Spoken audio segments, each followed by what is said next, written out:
दिसतात, ओरिजिनल गिराईक दिसत नाहीये.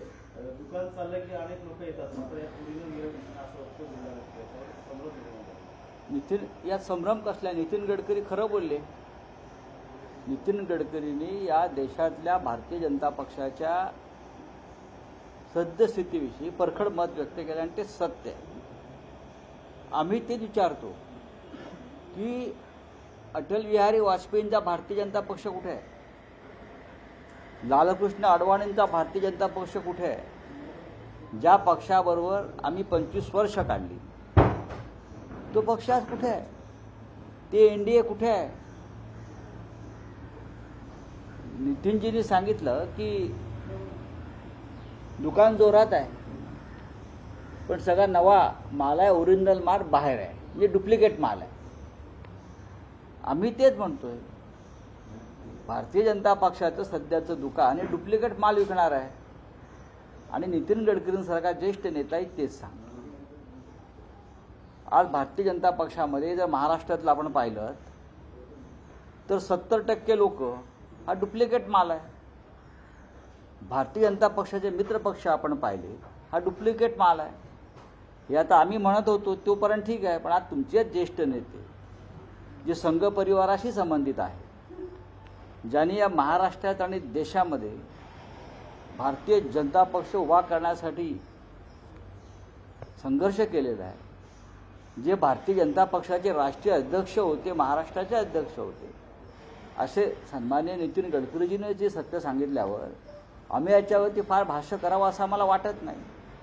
आम्ही तेच म्हणतो, कुठे आहे भारतीय जनता पक्ष? कुठे आहे ती विचारधारा ज्या विचारधारेसाठी आम्ही सगळे एकत्र आलो? अटलजींबरोबर, अडवाणींबरोबर, प्रमोद महाजन असतील, गोपीनाथराव मुंडे असतील, एकनाथराव खडसे असतील, महाराष्ट्रात तो भारतीय जनता पक्षात दिसतोय का? नाही. गडकरींची पण तीच खंत आहे, तीच व्यथा आहे. आणि मला असं वाटतं, भारतीय जनता पक्षावर प्रेम करणाऱ्या अनेक जुन्या जाणत्या कार्यकर्त्यांची तीच व्यथा आहे. आम्ही फक्त सतरंज्या उचलायला आहोत असं त्यांचे कार्यकर्ते जुने म्हणतात. बाकी मग खुर्च्यांवरती ज्याने भारतीय जनता पक्षाला आयुष्यभर धुतलं आणि भारतीय जनता पक्षानं भ्रष्टाचारासंदर्भात ज्यांना धुतलं, असेच सगळे लोक आसपास आहेत. चायना माल आहे सगळा. गडकरींचं अभिनंदन केलं पाहिजे की त्यांनी सत्य बोलण्याच्या परिस्थितीमध्ये हिंमत दाखवली. आज आपण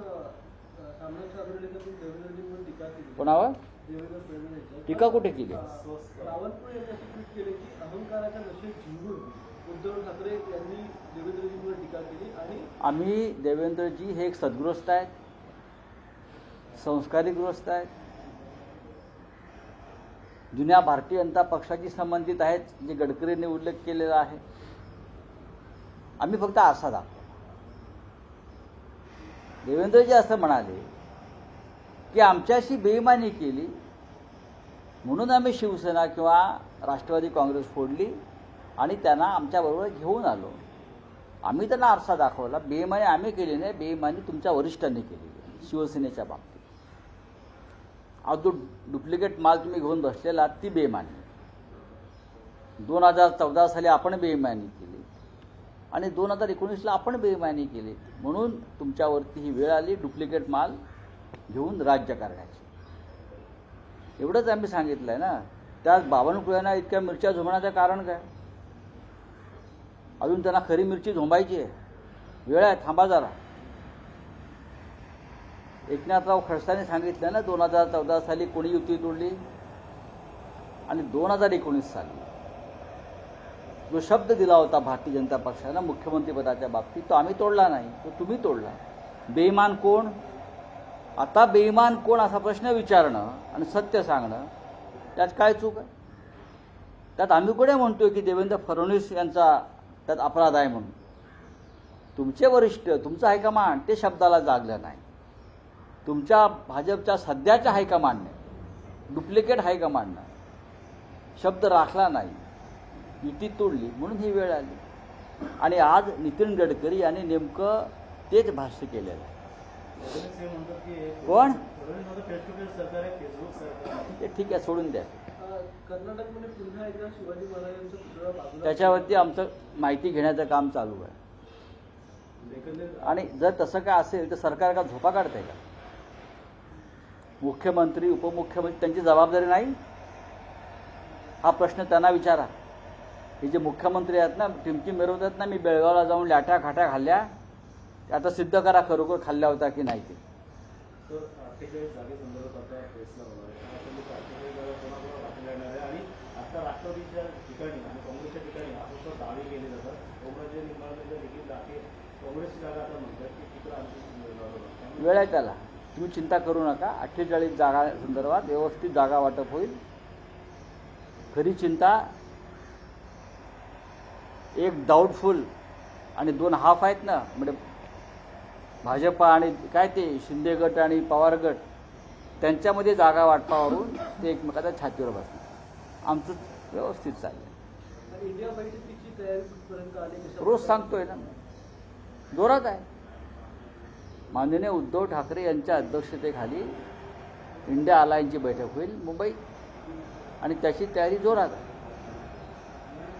संपूर्ण देशाला दिशा देणार असं ते संमेलन होईल, ती कॉन्फरन्स होईल आणि त्यानंतर आपल्याला कळेल काय होतंय त्या बैठकीत. ते इतक्या राज्यांचे मुख्यमंत्री येणार आहेत, महत्त्वाचे नेते येणार आहेत, पोलीस संरक्षणासाठी आपण काही सांगणार आहात का? त्याच्या संदर्भात बैठका सुरू आहे सरकारबरोबर. सरकारची जबाबदारी.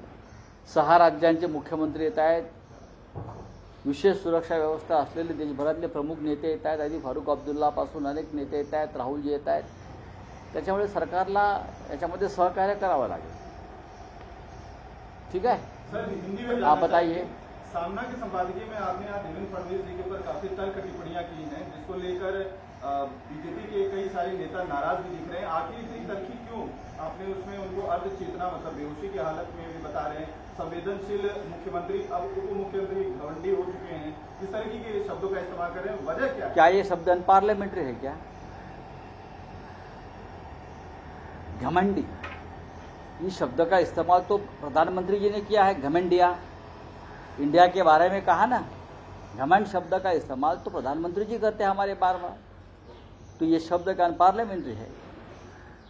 देखो, देश में डेमोक्रेसी है, एक दूसरे के ऊपर टिप्पणी होती है. देवेंद्र जी, मैंने कहा कि देवेंद्र जी एक जमाने में हमारे साथी रहे हैं, बहुत ही संयमी लीडर रहे हैं, संस्कारी नेता रहे. मैंने कहा है ये, लेकिन आज उनकी हालत बहुत खराब है. कल देवेंद्र जी ने एक टिप्पणी की थी, उस बारे में आपने पूछा नहीं सवाल उनको, आपने ऐसा क्यों टिप्पणी की? देवेंद्र जी कहते हैं कि जो बेईमान थे उनकी पार्टी हमने तोड़ दी. कौन बेईमान है? शिवसेना या राष्ट्रवादी कांग्रेस? बेईमान कौन है? किसने की है बेईमान? 2014 में अलायंस हमने नहीं तोड़ा है बीजेपी के साथ.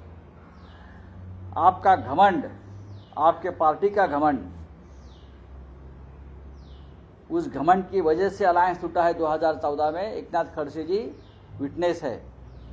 एक सीट के लिए आपने, सिर्फ 1 सीट विधानसभा की, उसके लिए आपने एक घमंड आपकी जो बढ़ गई, उसके वजह से आपने 2014 में शिवसेना जो आपकी 25 साल की हिंदुत्व के आधार पर आपकी साथी रही है, सुख दुख की साथी रही है, आपने अलायंस तोड़ा.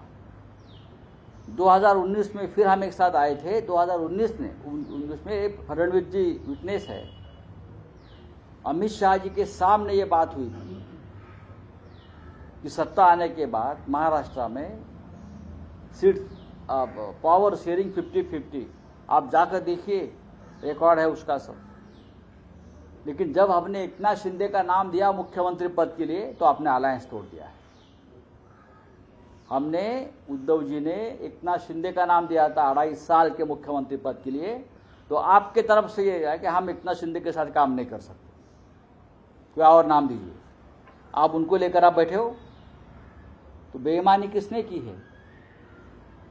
तो जरा आप बेईमानी की डेफिनेशन समझ लीजिए और कौन क्या टिप्पणी करता है उस बारे में जरा ध्यान से देखिए. चलो, thank you very much. Nitin Gadkari ji के बयान को आप किस तरीके से देखते हैं? बहुत ही गंभीरता से मैं लेता हूं और सच बोलने के लिए मैं नितिन गडकरी जी का अभिनंदन करता हूं.